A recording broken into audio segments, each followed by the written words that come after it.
Hello, it's Esme here. I thought I'd read to you another little extract from my book. I put a photograph here of pre-lockdown Esme, should you wish to have something aesthetically pleasing and socially acceptable to look at. I'm keeping it real, keeping it authentic. I've got the lockdown hair still going on, and I could do with going to the beauticians and having a makeover, but I'm keeping it real. So I thought I'd read to you a little extract from my second chapter. So over March 2020, high streets were basically a ghost town with closed signs on parks, shops, restaurants, gyms, cinemas here in the UK. Everything was closed bar food shops such as takeaways, not for one day but for months and months. It wasn't until July really that we started seeing signs for rules for this new normal. For instance, even on play areas, I'll read you this sign.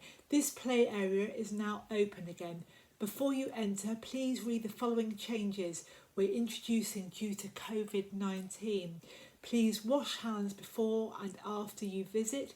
If the play area is busy, please come back when it's quieter. Only one adult and one child in the play area at a time. Please follow social distancing. We hope you enjoy your time here, but if you do notice anything, please let us know. And then there's a telephone number and email address for the council. And underneath, very strictly, it says to report antisocial behaviour, please call 101. So a slight sense of foreboding there about the new normal with all these new rules. Of course, signs we were used to seeing up included: we are now closed until further notice, stay safe, stay home and stay healthy everybody, see you on the other side, were the sorts of signs we were seeing up in businesses over March. So this, going back to March, the surreal situation that we found ourselves in was unlike anything we'd ever experienced before. I've been painting today, excuse my fingers. Ironically, Didcot had recently undergone a transformation with 21 shops and 7 restaurants, but now it was, as I said, a ghost town that had been shut down, and it was actually illegal to trade. It was reminiscent of World War II in the 1940s, and there was talk of looting, homelessness, rationing, unheard of in these modern times. Many elderly people who'd experienced World War II even said that the pandemic was worse than war, as the enemy was invisible. Only Sainsbury's was open in our high street initially, but its shelves were empty. It was a question of buying whatever there was. We were angry and wondered how we could have avoided this. Take a breath before you listen to my next poem. I hope it's not too soon for you, but I reflected on how history may critique how here in the UK we managed the pandemic. So I wrote this poem at the start of March 2020. Hearts of the High Street by E.J. Bates. 2020, the High Street has been locked down and we are locked up. Every shop, theatre, sports centre, cafe or restaurant to have a cup.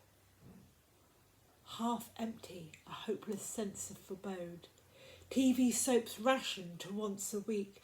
Drama series producers have not had time to make this tweak. I imagine how TV, theatre, books or film of this will play the coronavirus murder mystery when we were shut away. Scene 1.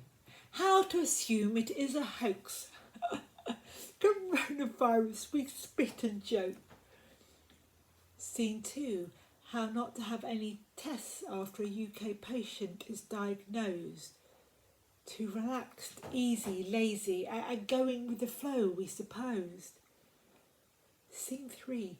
How to miss thousands of cases of pneumonia and infect nurses, doctors and paramedics alike. Obsessed with mental health and not yelling, treat pneumonia, coronavirus into a mic. Scene 4. How to delay and not issue lockdowns and social distancing. Bring in the military to sort out the money and organisation thing. Scene 5,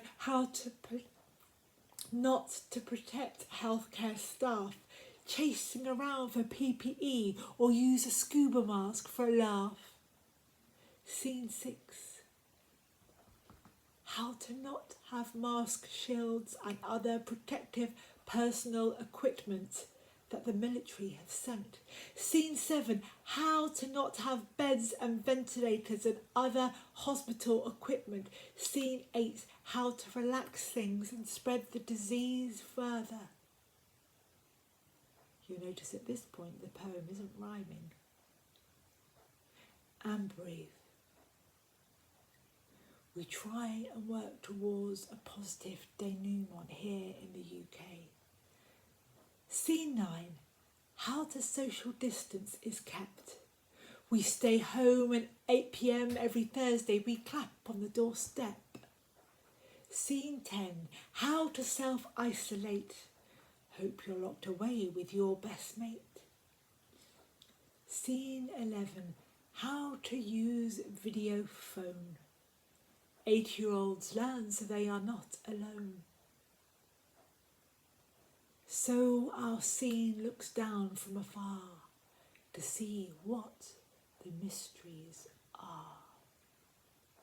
So that's just one of my poems that I have written over the pandemic. I've written hundreds of poems and commentary over the pandemic. That was just a little bit of a slice there for you. If you would like me to come and give a talk or appear in any of your festivals, or your radio company or a theatre company or a TV company or even a film company, I would love to hear from you. I've got a lot of material. My telephone number is 07710 474848, 07710 474848. I would love to work with you, love to hear from you. Please text me in the first instance and I will phone you back and we can arrange to have a video phone conference. I hope you're keeping well.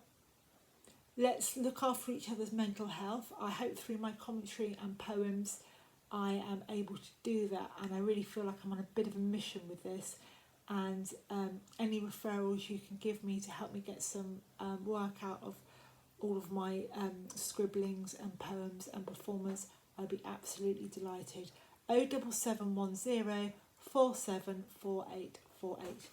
Imagine I look like that.